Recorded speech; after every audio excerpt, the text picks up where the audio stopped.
My grandma's here for my talk. She knows that I have a passion for storytelling. She's always been a big fan of mine. Now, not only am I getting my stories out to the world, I'm helping thousands of kids do the same thing.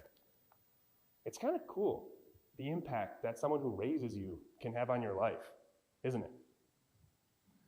Now, I grew up with my grandparents in a 2-bedroom house built in the 1800s.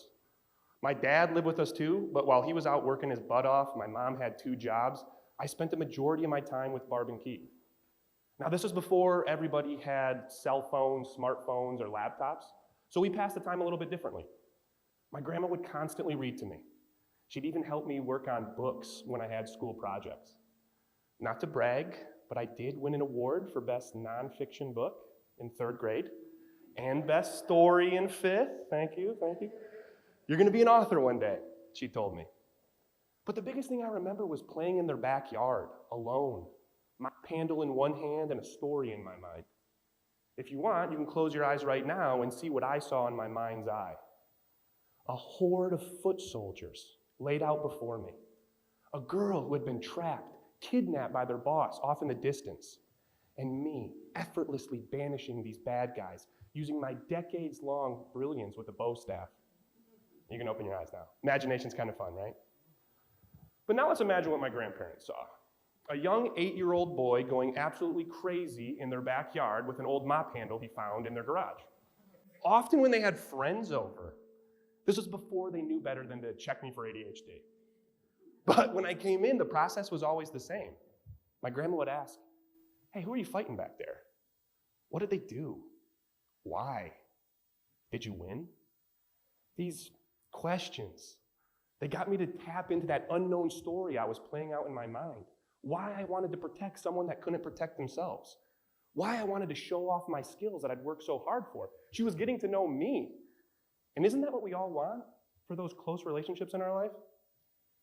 Now, like most stories, I grew up, life got in the way, it got busy, as it does for a lot of us. Beating up bad guys and telling my grandparents the adventures I was taking in their backyard, it took a back seat, and in its place was aspirations for college and the real world. And apparently those 2 things need you to have money that everyone was talking about. So I had to figure out how to get my hands on it.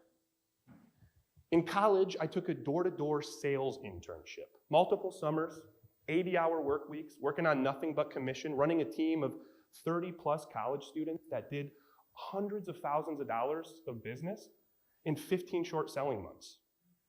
I personally was able to sit down with over 10,000 people and their kids, now having technology and the world at their fingertips, and I was selling educational textbooks. I saw very few kids beating up imaginary bad guys in their backyard. There was a part of me that thought I was the only one to ever try it. I also saw how little most parents knew about their kids and their interests. All they do is play that video game with no follow-up as to why they do it or what they gain from it. Now, I was able to make the job my own, imagining myself taking the funniest pictures in the company when families bought, posting them on social media so people could see what I was up to, and my grandma would like all of my pictures. This job set me up to become a sales consultant for socially minded businesses in the developing countries. I was able to travel the world and help a dozen companies ethically scale. My partners and I got creative. We used frameworks to take their big business ideas and challenges and break them down to understandable solutions. I was able to post all my pictures on social, as anybody would, and my grandma would like all of my posts. I was doing everything society said was successful. Finding a profession, becoming profitable, traveling the world, helping people with my mastery. But it took one trip back home, one simple text, for me to see how far I drifted from who I was. I came home from a contract in Africa for a friend's wedding and bachelor party. When I got home, my grandma wasn't doing well. She had emphysema for years, she had scares in the past, so I thought nothing of it. Plus, I had to plan the bachelor party and I had a speech at the wedding. I was busy. But in this 5-day whirlwind of my trip back home, I didn't realize just how bad the woman that raised me was doing. I flew back, and when I landed in Kenya, I had received a text from my dad telling me that my grandma had passed. I didn't even turn around to fly home for the funeral. I was thinking of the time that I'd taken off work, the money that I had spent. To go home felt like an inefficient use of my time. One of the biggest regrets I have to this day. It was one of those what went wrong along the journey moments. In a society that idolizes external rewards, I had the checklist, but I had forgotten these innate values that made me who I was. Now, just because I didn't go home for the funeral, I did take time to remember my grandma. I took time remembering these stories that I share with you today, and a realization hit me. The more time I lean into these memories, into these values, the closer I became with her. That way she was only gone from me physically. She became a spiritual mentor, in a sense, on my own hero's journey. I picked up writing again. I was not good at first. I pretty much picked up where I left off, 5th grade. But in these quiet times of writing, I found a place where Barb's voice still echoed, right? Where her presence felt near. I imagined her asking me questions about what I was working on because she genuinely wanted to know. I imagined, and I continue to create. Imagination and creativity are the true cornerstones that I've built my success on in life. And they're what I empower other people to look into on a regular basis, not to just understand themselves better, but the gift they have to give to this world while they're here. They're what I lean into every single day with my own son, as well as the thousands of kids I work with in elementary schools throughout Michigan and the country. Now, I didn't know there's a difference between these two words when I first looked into them, but I found out that imagination is coming up with something in your mind that doesn't exist yet. And creativity is bringing it to life in this world. And I'm not the only person talking about them. In 2011, Raymond A. Marr, a professor of psychology at York University, conducted research using functional MRI scans that showed when children invent imaginary scenarios, their brain activity mirrors that of real-world problem-solving skills, social interactions, planning, and empathy. In 2012, David Whitebread, who is a functional developmental psychologist and early years specialist at Cambridge, braggart, put together research that said when children engage in creative play and storytelling, they're able to explore different roles, emotions, and worldviews. He argued that this is what allows a child to have deep meaning in their life and a secure sense of self, as well as pave the foundation for both academic success and emotional expression. Not screens, imagination and creativity.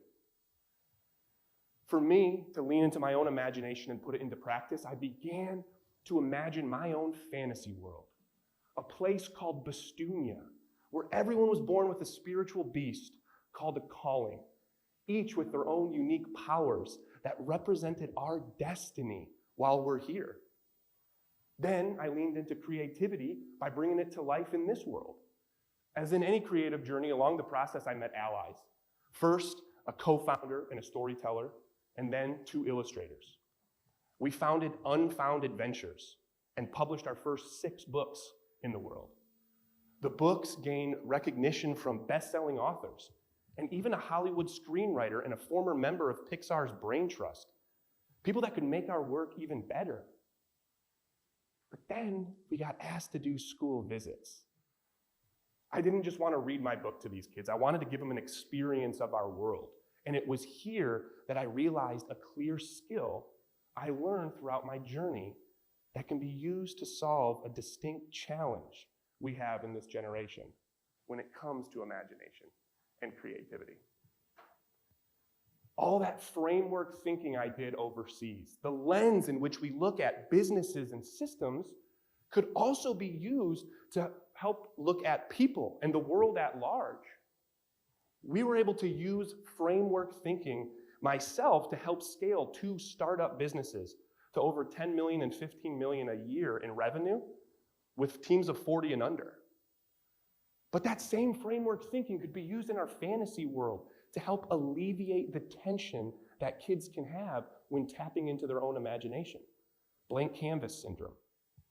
Instead of just figuring out what their calling would look like, kids got to ask themselves, what path would I be on? What would my beast type be? And this helped them express their calling on paper. Then we started hearing from the kids. They weren't just writing what their spirit animal looked like. They started talking about what they cared about, who was important to them in their life. Now, this last one was important to me. I didn't think anything of it at first. But during a break, I had a teacher come up to me and tell me that that student hadn't talked to anyone in the 2 years he had been at the school other than her and her assistant. Then I started hearing from the teachers. Doing this is your calling. You're the best presenter we've ever had. I didn't think it was possible to hold these kids' attention for an hour and a half until you came in. It was awesome to take in. But it also got me asking what made it so special, right? I had to dig deeper and ask questions.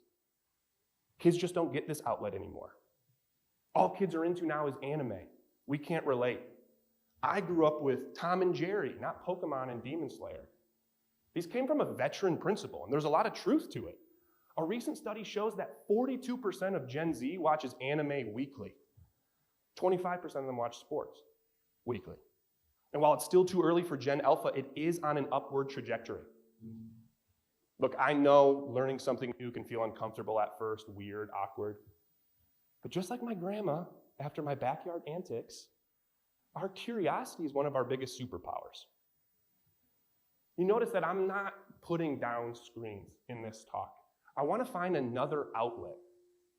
I believe we all have the ability to tap into the imagination and inner brilliance for our kids and ourselves in just 3 simple steps. Step 1, awareness. That's what I'm doing here today, by the way, so you're welcome, check. But it is on us to consistently bring this forward and remind ourselves. It takes repetition. So to go a little bit further, let me tell you about my buddy Cooper. I met Cooper through a play therapist that I know. Cooper has what's called pathological demand avoidance, or PDA. It's on the autism spectrum. He'll have a nervous system shutdown if he's told what to do. So then the question becomes, how do we help guide someone into their imagination when there's resistance there? That leads me to step 2, framework thinking. It's so easy to look at framework thinking through business and think of the SWOT analysis by Albert Humphrey, or the race assessment developed by Dr. Roy Witten and Scott Roy. These take big ideas and boil them down into easy to understand solutions. But fantasy worlds are no different. Harry Potter gave us the 4 houses of Gryffindor, Slytherin, Hufflepuff, Ravenclaw, each with their own uniqueness that we gravitate to for a reason. Avatar: The Last Airbender gave us wind, earth, water, fire bending. Which would you choose? Why? Our world gives you the 3 paths. You see, framework thinking isn't as complicated as we can make it sound in our head. They're just boxes for us to think both inside of and outside of. Walking Cooper through this framework thinking, he himself was able to come up with his calling. He came up with the defender medic, a healer archetype, same as my mom. It was this largemouth bass that had the ability to heal its partner and give him confidence just by opening its mouth. He wanted others around him to feel safe and heard. As we were going through this process, he looked to his mom and he said, "Mom, it's weird. It's like I'm describing myself on accident." Cooper gets it. In psychology, free association is the practice of allowing a patient to talk about thoughts, words, dreams, memories, regardless of coherency. Freud believed this nonlinear way of thinking could lead us to the unconscious mind. When we take this back to the classroom, we're realizing that kids weren't just coming up with their calling, they were talking about what it is that they loved, who it is they wanted to be like, the gift they had to give this world while they're here. Now, you're not just going to get into your kids' inner brilliance by asking a few questions. You're probably going to get some quick answers to begin with, which is why I think the 3rd step is the most important. Curiosity. Truly staying with our children as they begin to navigate these unknowns. Stay present, stay patient. As scary as it might be, it's worth it. Whether tapping into the imagination of a child or even traversing the unknowns of our own life story, the process is the same. Awareness. Where are we currently at? What challenges are we having? Consistently bringing this up. Framework thinking. How could I look at this differently? What lens or what archetype could I step into? And curiosity. How could I go deeper into this? But now the question is, do we have the courage to put it into practice? It'll be tough at first. It'll be uncomfortable. Anything worth having or understanding in life typically is. Our illustrator is incredible at what he does, and he refuses to believe creativity is something you're born with. It takes practice. It takes failures. It takes resolve and repetition to perfect. And imagination is no different. My partners and I imagined a world 8 years ago that's now being used to help thousands of kids not only better understand themselves, but have the courage to share their story, both in our fantasy world and with each other.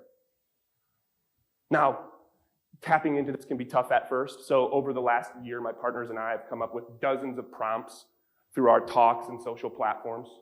So here's a few simple ones you could take home. Feel free to take a picture if you want. But when we have the presence and the patience to dive into imagination with our kids and with ourselves, and the courage to be curious and go deeper, the results can be fascinating. Cooper's form of autism has caused him to have an extremely close relationship with his mom growing up, and a very distant relationship with his dad. His dad tried everything he could to bridge that gap for years, to minimal avail. After we went through this process, his therapist came up to me and she said she thought it was fascinating because the first thing that Cooper and his dad did to bridge the gap was fishing. I called my mom after this, somewhat emotional already, to tell her about this, and she said, "Wow, can you imagine how that must feel?" To which I replied something along the lines of, "Yeah, for Cooper to come up with something like that in his mind?" She said, "No. Can you imagine how that must feel for his dad? To know the impact he had on his son after all those years?" Diving into our kids' imagination and inner brilliance doesn't take this colossal act as parents. It just takes a consistent effort of something simple. All we have to do is ask questions and listen. The rest comes from them. I challenge each of you just to ask one imaginative question to someone in your life that you care about, like your kid, and sit back and listen with curiosity. Because you might just find something that's been lost for years. Because it's wild, the impact that someone who raises you can have on your life, isn't it? Thanks for coming to my TEDx talk, Grandma.